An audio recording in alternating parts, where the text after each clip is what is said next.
It's just like an explosion. I mean, that's the only way you can describe it.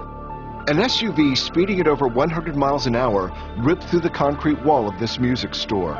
Rick and Teresa Hester had taken their 4-year-old daughter there. Little Elise loved to play the drums.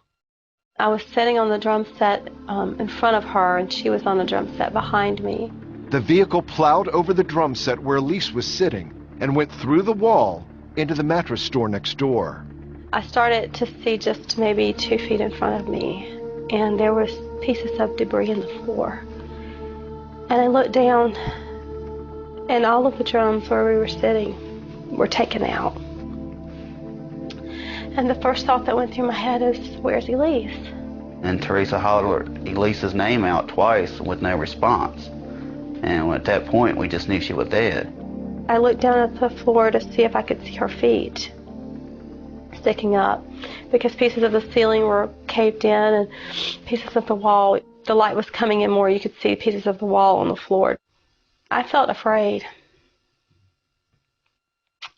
And honestly, it's so strange that, you know, in just a few seconds you could feel so much emotion, but, well, it's like reliving the whole thing. But I felt like if she's gone, I don't want to be here.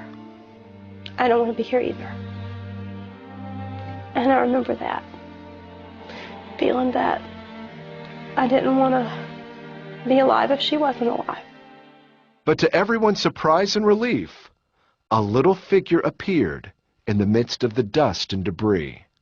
About probably 15 to 20 seconds later, she came running from the very back of the store and was saying, I'm right here, Mommy, I'm right here. And that was the biggest blessing, seeing that child run through there you've ever had in your life.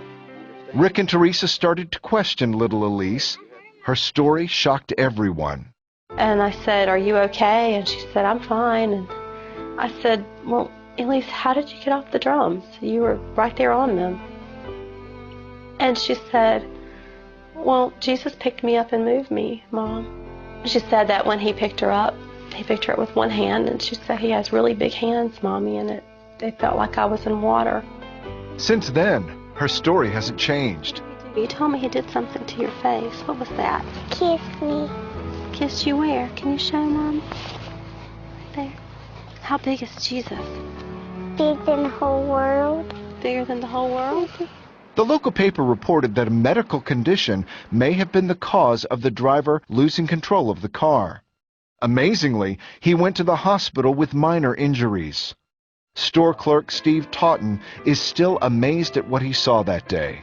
The last I saw her, she was sitting at the drum set, and it happened so fast, we thought she had gotten covered up by the debris. It's just a miracle that nobody got hurt or killed. And to know that she was okay, you know, that made me feel a whole lot better, because we really thought she was covered up and all that stuff.